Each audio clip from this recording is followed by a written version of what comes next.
تاکہ میں کچھ آپ حضرات سے کہہ سکوں۔ خطبہ نکاح شروع ہو رہا ہے، آپ حضرات شامل بنائے رکھیں۔ الحمدللہ الحمدللہ نحمده ونستعینه ونستغفره ونؤمن به ونتوکل علیہ ونعوذ باللہ من شرور انفسنا ومن سیئات اعمالنا من يهده الله فلا مضل له ومن يضلله فلا هادي له واشهد ان لا اله الا الله وحده لا شريك له واشهد ان محمدا عبده ورسوله اما بعد فان خير الحديث كتاب الله وخير الهدي هدي محمد صلى الله عليه وسلم وشر الامور محدثاتها وكل محدثة بدعة وكل بدعة ضلالة وكل ضلالة في النار۔ اعوذ باللہ من السمیع العلیم من الشیطان الرجیم، بسم اللہ الرحمن الرحیم۔ یا ایھا الناس اتقوا ربکم الذی خلقکم من نفس واحدہ وخلق منها زوجها وبث منهما رجالا كثيرا ونساء واتقوا الله الذي تساءلون به والارحام ان الله كان عليكم رقيبا۔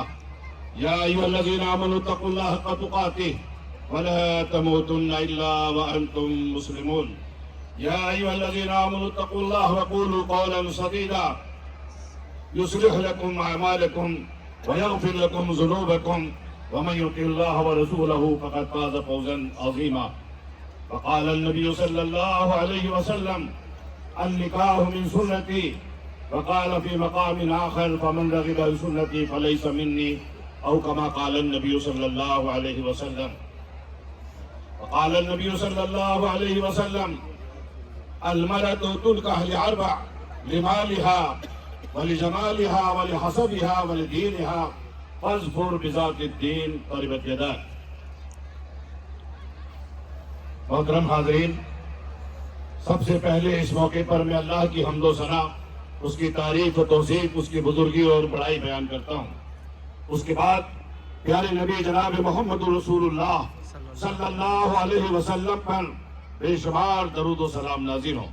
اللہم صلی علی محمد وعلی آل محمد کما صلیت علی ابراہیم وعلی آل ابراہیم انکا حمید مجید۔ اللہم بارک علی محمد وعلی آل محمد کما بارکت علی ابراہیم وعلی آل ابراہیم انکا حمید مجید۔ ناظرین کرام، چند منٹ میں آپ حضرات کے مزید لینا چاہتا ہوں۔ اس میں نکاح کا فلسفہ اور نکاح کا جو مقصد ہے اسلام میں، اس کی وضاحت میں کرنا چاہتا ہوں۔ اس بات کو ہم جان لیں، نکاح یہ تمام پیغمبروں کی سنت ہے، اور نکاح کا مقصد باعزت زندگی گزارنا اور افزائش نسل کا بقا اور تحفظ۔ نکاح کے متعلق اللہ کے نبی صلی اللہ علیہ وسلم نے ارشاد فرمایا، 4 باتوں کی وجہ سے لڑکی سے نکاح کیا جاتا ہے: مالداری کی وجہ سے، حسب نسب کی وجہ سے، اور حسن و جمال کی وجہ سے، اور دینداری کی وجہ سے۔ اللہ کے نبی نے فرمایا کہ تم دینداری کو اولیت دو، جہاں دینداری ہوگی وہاں صبر اور شکر کا ماحول اور مزاج ہوگا۔ اسی طرح اللہ کے نبی صلی اللہ علیہ وسلم نے نوجوانوں کو خطاب کرتے ہوئے فرمایا تھا، یا معاشر الشباب، اے نوجوانوں کی جماعت، تم میں 2 شخص بیوی کے حقوق ادا کرنے اور اس کے اخراجات کی قوت و طاقت رکھتا ہے، اس کو چاہیے کہ وہ اپنا گھر بسا دے۔ نکاح کا فائدہ بتاتے ہوئے اللہ کے نبی نے فرمایا، لڑکا اور لڑکی نظر کی تاب جھانک سے اپنے آپ کو محفوظ کر لیتے ہیں۔ اسی طرح آپ صلی اللہ علیہ وسلم نے فرمایا، شرمگاہ کے ناجائز اور بیجا استعمال سے بھی محفوظ ہو جاتے ہیں۔ یہ ہے نکاح کا فلسفہ اور نکاح کا فائدہ۔ سب سے بہترین نکاح اللہ کے نبی نے اس کو بتایا ہے جس میں کم سے کم خرچ ہو، نکاح کو آسان بنایا جائے۔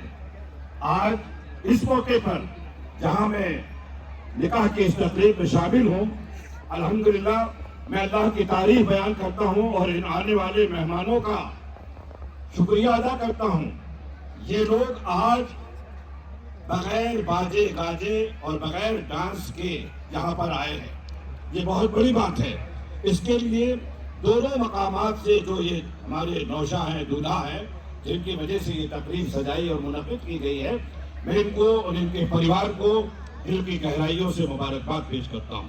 اسی طرح میری آواز جہاں تک ہمارے بھائیوں اور بہنوں تک جا رہی ہے، میں ان سے بھی گزارش کروں گا کہ وہ اپنے بچہ اور بچیوں کی جب شادیاں کریں تو اس حدیث کو وہ اپنے ذہن میں رکھیں، ان المبذرین کانوا اخوان الشیاطین، فضول خرچی کرنے والے یہ شیطان کے بھائی ہیں۔ اس پیسے کو آپ اپنے قوم کے بچوں اور بچیوں کی تعلیم، تربیت اور ان کے اسلامی تربیت کے اوپر خرچ کریں، ان کے بزنس اور ان کے تجارت پر خرچ کریں، تاکہ ہمارے قوم کے یہ بچے آگے بڑھیں اور ہونہار بن کر کے قوم اور ملک اور ملت کی خدمت کر سکیں، اور اس طریقے سے ہمارے بچے انشاءاللہ العزیز آگے بڑھیں گے۔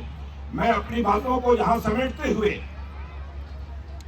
ان بچوں سے کہنا چاہتا ہوں، آج تک آپ کے اوپر جو ذمہ داریاں تھیں اس میں مزید ایک ذمہ داری آپ کے اوپر پڑ رہی ہے۔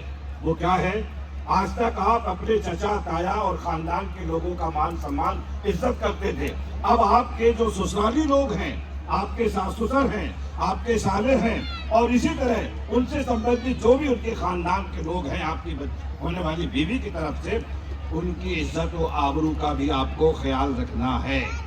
اور ایک بات، آج تک یہ بچی ماں باپ اور بھائی بہن کے نگرانی میں تھی، ان کے تمام اخراجات کی ذمہ داری ماں باپ پر تھی، بھائی بہنوں پر تھی، خاندان کے لوگوں پر تھی، لیکن اب جب آپ ان کو اپنی بیوی بنا رہے ہیں تو آپ سے صاف لفظوں میں کہنا چاہتا ہوں، بچی کا اگر اب سر بھی دکھے گا اس کے لیے ٹیبلٹ آپ کو لا کر کے دینی ہوگی، یہ آپ کی ذمہ داری ہے۔ اللہ کے نبی نے شوہر کے حقوق کو بیان کرتے ہوئے فرمایا تھا کہ جب تم اپنا کپڑا بناؤ اپنی اہلیہ کا کپڑا بناؤ، جو تم کھاؤ وہ اپنی اہلیہ کو کھلاؤ، اور اس کے چہرے پر کبھی غصے میں آ کر کے نہ مارو۔ اسی طرح اس کے مائکے والے جو لوگ ہیں، آپ کے سسرال کے لوگ، ان کو اس کے سامنے برا بھلا نہ کہا جائے۔ آپ سے میں پوچھتا ہوں، اگر آپ کے سامنے آپ کے والدین کو، آپ کے رشتہ داروں کو کوئی برا بھلا کہے گا، آپ کا جی دکھے گا نہیں دکھے گا؟ یقیناً دکھے گا۔ تو وہ بچی جو بیوی بن کر کے آپ کے عقد اور آپ کے نکاح میں آئی ہے، ظاہرہ بات ہے اس کے بھی والدین کو جب کوئی برا بھلا کہے گا اس کا دل دکھے گا، اور جو آپ کے خاطر اپنے گھر بار خاندان کو چھوڑ کر کے آئی ہے اس کو خوش رکھنا یہ آپ کی ذمہ داریاں ہیں۔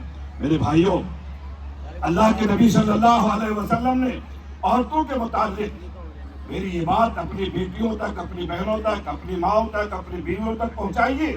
اللہ کے نبی نے بتایا، جو عورت 4 باتوں پر عمل کر لیتی ہے اس کے لیے جنت کے 8 دروازے کھول دیے جاتے ہیں، جس دروازے سے چاہے عورت جنت میں داخل ہو جائے۔ وہ 4 باتیں کیا ہیں؟ نمبر 1، 5 وقت کی نماز پڑھنا، یہ مردوں پر بھی فرض ہے اور عورتوں پر بھی فرض ہے۔ اسی طرح سال بھر میں 1 مہینہ رمضان المبارک کے روزے رکھنا۔ نمبر 3، اپنے شوہر کے حکم کی اطاعت، تابعداری اور فرمانبرداری کرنا۔ شوہر جس بات کو پسند کرے اس کام کو کرنا، جس بات سے منع کرے، روکے، اس سے اپنے آپ کو روک لینا۔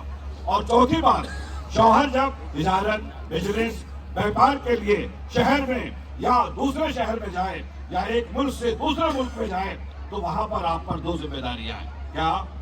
شوہر کے گھر کی دیکھ بھال کرنا ہے، کہیں کوئی چور آ کر کے ہاتھ صاف کر کے نہ چلا جائے، اور اپنی عزت و آبرو کی حفاظت کرنا ہے۔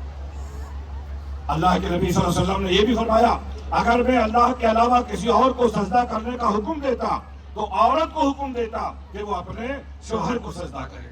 ایک حدیث اور اپنے ذہن میں رکھیے گا، 2 لوگوں کی نماز سر سے اوپر نہیں جاتی ہے۔ وہ عورت جو اپنے شوہر سے ناراض ہو کر کے رات گزارتی ہے، چاہے وہ قرآن پڑھے، چاہے وہ نماز پڑھے، اس کی وہ عبادت اللہ کے یہاں قبول نہیں ہے جب تک کہ وہ اپنے شوہر کو راضی نہ کر لے۔ اور وہ غلام جو اپنے آقا سے راہ فرار اختیار کر لیتا ہے یہاں تک کہ وہ اپنے آقا کے پاس واپس آ جائے۔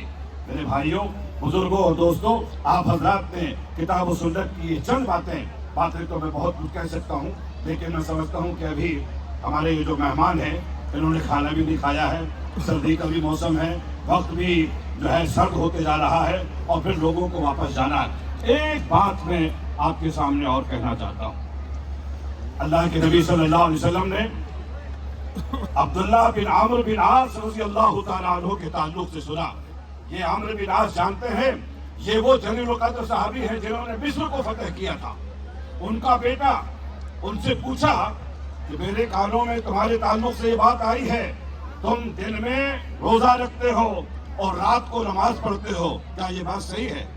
عبداللہ بن عمرو بن عاص نے جواب دیا اللہ کے رسول آپ نے جو یہ بات سنی ہے بالکل صحیح ہے. آپ نے فرمایا ہمیشہ دن میں روزہ نہیں رکھنا ہے اور نہ ہی رات کو قیام کرنا ہے. سنو, وَلِعَيْنِكَ عَلَيْكَ حق, تمہاری آنکھ کا تمہارے اوپر حق ہے. وَلِجَسَدِكَ عَلَيْكَ حق, تمہارے جسم کا تمہارے اوپر حق ہے. وَلِزَوْجِكَ عَلَيْكَ حق, تمہاری بیوی کا بھی تمہارے اوپر حق ہے. اس حق کو تمہیں ادا کرنا ہے. میرے بھائیوں, یہ کتنی پیاری حدیث اور یہ کتنا پیارا سندیش اور میسج ہے اسلام کا, جو آج ضرورت ہے کہ قوم کے جوانوں تک, قوم کے بچوں تک یہ میسج کو عام کیا جائے. میں اپنی باتوں کو یہی ختم کرتے ہوئے اللہ سے دعا کرتا ہوں کہ اللہ رب العالمین اس رشتے کو ہمیشہ ہمیشہ کے لیے قائم و دائم فرمائے. جس طرح دو خاندان کے لوگ اور یہ رشتہ دار آج شاداں فرحاں اور خوش نظر آ رہے ہیں, اللہ تعالیٰ ان تعلقات کو ہمیشہ جو ہے برقرار رکھے اور ان بچوں کی عمر کو اللہ تعالیٰ دراز فرمائے, اس جوڑے کو سلامت رکھے. مجھے یہ دیکھ کر خوشی محسوس ہو رہی ہے ماشاءاللہ ان دونوں جوڑوں کے دونوں بچوں کے چہرے پر سنت رسول ہے.